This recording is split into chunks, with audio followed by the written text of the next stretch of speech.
Yes, my dear friends, welcome back to the channel. A very good day to you guys all out there, wherever you are around the globe, on the continent of Africa, in Europe, in America, in Canada, Australia, or right in Southeast Asia. Ladies and gentlemen, what a beautiful Sunday it is. Yeah, it is beautiful because Chelsea won 2-0 away, 3 points away. Listen, 3 good points away, three good points away from home at Burnley. Not easy to go away after international break and win games. And look, guys, Enzo Maresca did something unusual yesterday, and I'll be going into that. Remember, even yesterday's game was his 50th game in the Premier League, and he won his 50th game. Yes, Enzo Maresca's 50th game in charge of Chelsea in the Premier League, and he won it. That is another record for him. But right now, as we speak, guys, guess where we are? We are second on the league table. Chelsea are second on the league table with only 3 points behind Arsenal. 3 points behind Arsenal. Look, Arsenal that I know.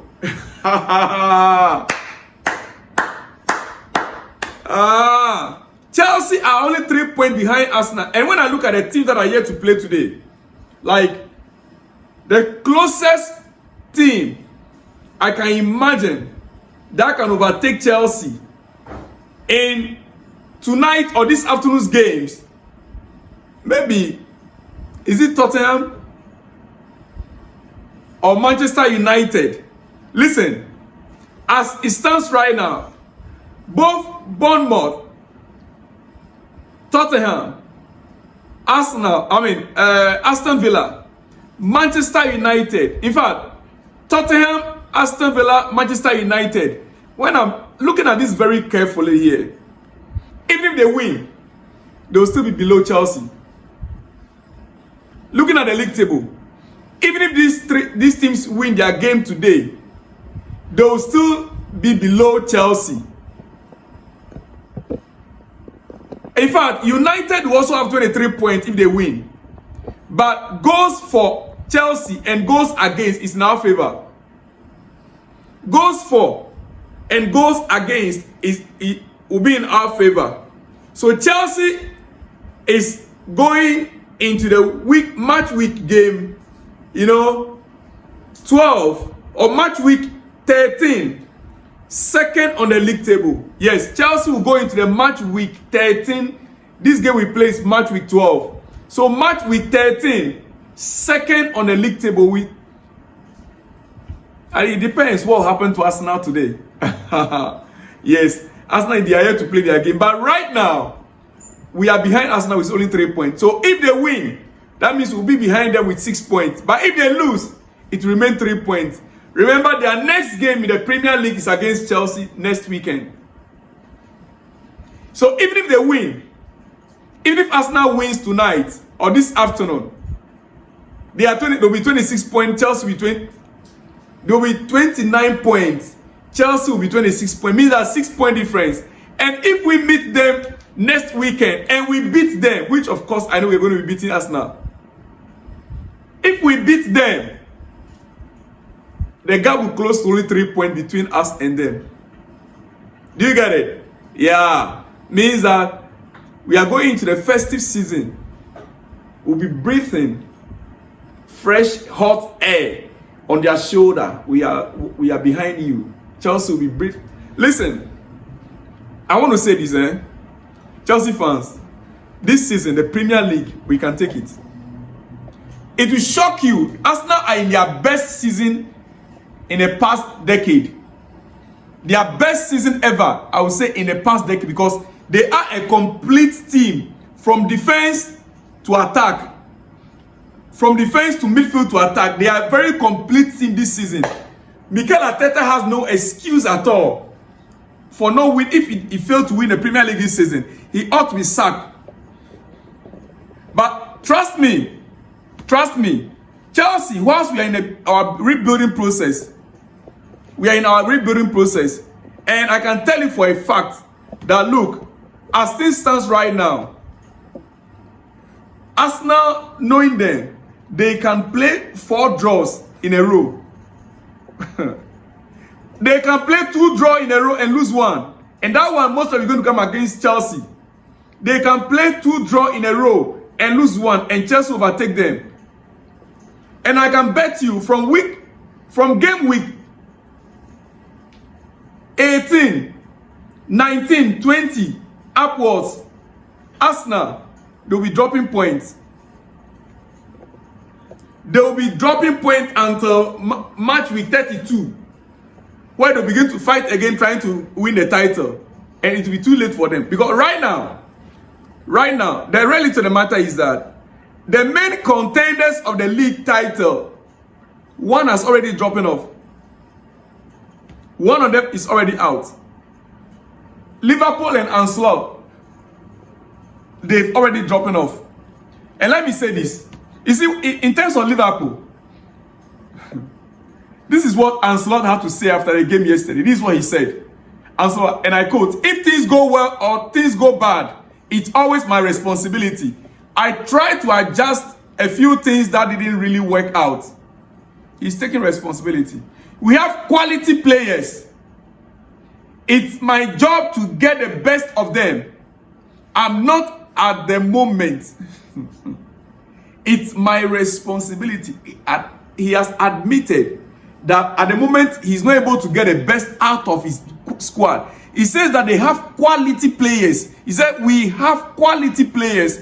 It's my job to get the best out of them. I am not at the moment. You know, this statement is enough for this man to be sacked this week. Liverpool.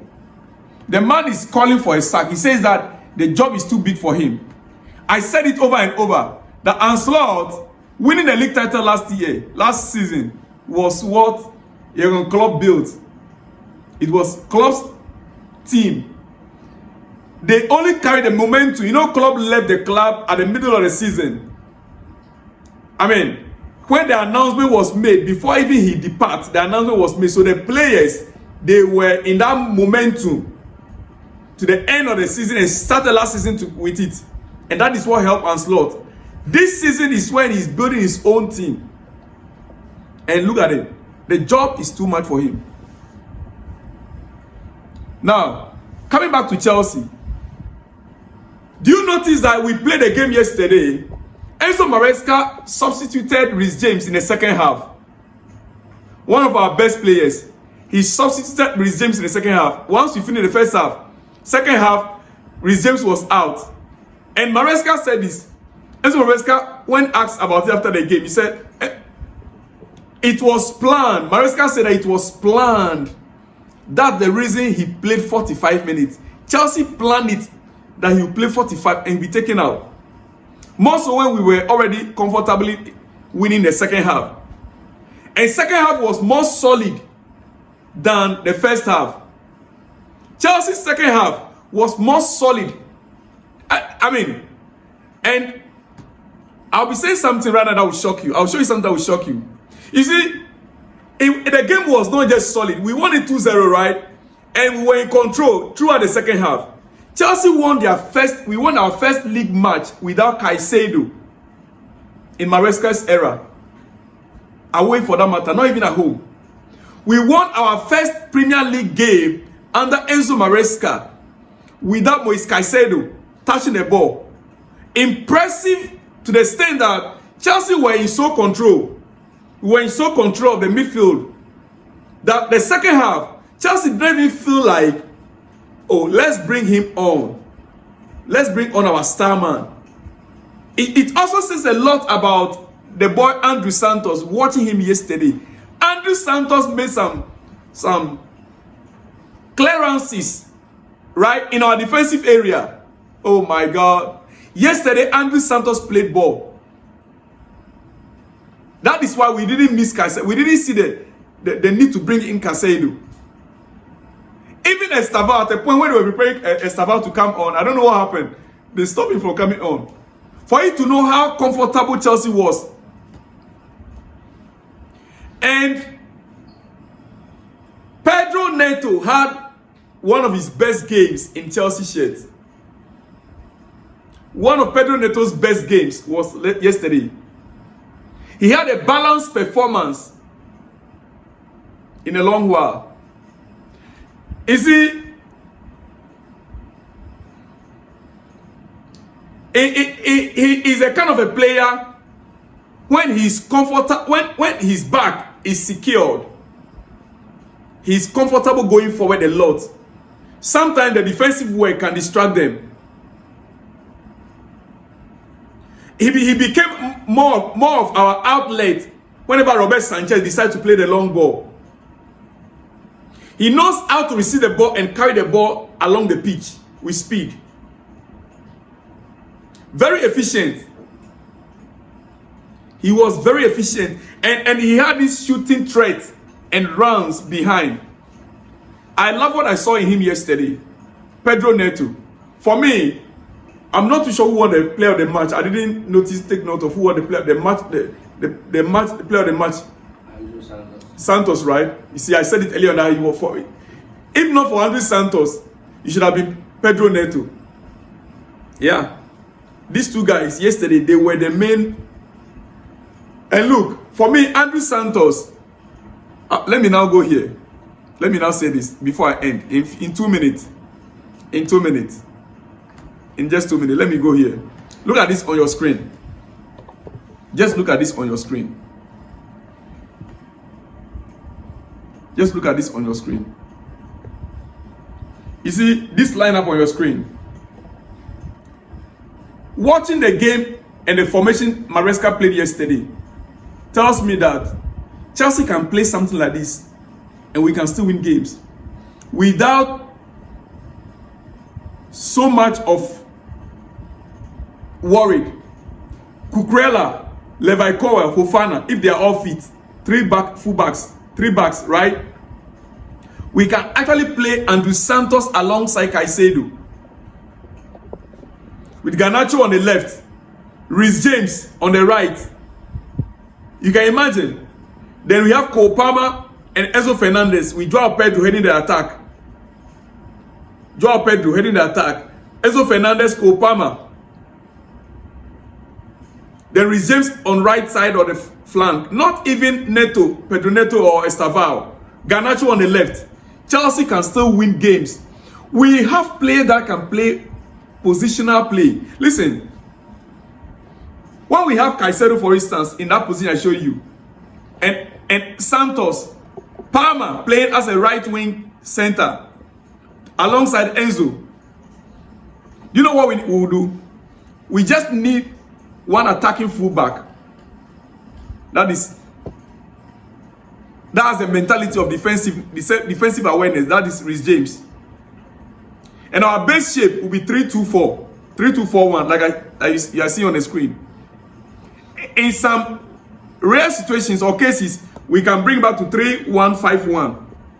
Either way, Palmer and Estavao, Cole Palmer or Estavao on our right inside, not right wing. And a fullback, Gusto or Reece James, attacking outside will work perfectly for this side. The problem we only have is that our biggest issue is that Maresca is so fixed on using Caicedo as a typical 6. Perfect 6. Maresca really want to make Caicedo a perfect 6. Which for me, I see Caicedo more of a box-to-box. Because he loves to go forward. He enjoys going forward. He enjoys to shout, to shoot or to strike. So box-to-box will have the liberty to go forward and to strike. That is what he enjoyed doing. But Maresca is bent on getting Caicedo to become a perfect 6. That is only the challenge that I have.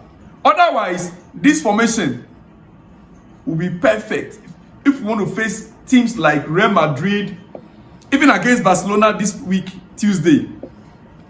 Formations like this, unfortunately, Wesley Fofana is not in yet. Levi Cowell, sorry. Levi Cowell is not in yet. But Fofana is fit. I believe Fofana will be playing against Barcelona. He is fit. He was not used. Just imagine the abundance of talent we have that did not even play yesterday's game. Fofana did not play yesterday's game. Reece James was taken out second half. Caicedo did not play. Oh, Barcelona in trouble. But Barca are in trouble. Just imagine it. We didn't play. Who did we play yesterday even? Tosin alongside Chaloba. Fofana didn't play. Reece was taken out second half. Caicedo didn't play. Estavao did not play. As for Kopama, there he's broken his toe. So Barcelona are in very big problem. I pity. This Tuesday we are coming for them, guys. I believe you enjoyed this very special episode. I'll be back with more special ones later in the day. I'll see you guys all in the next one when you see me. Shalom and peace.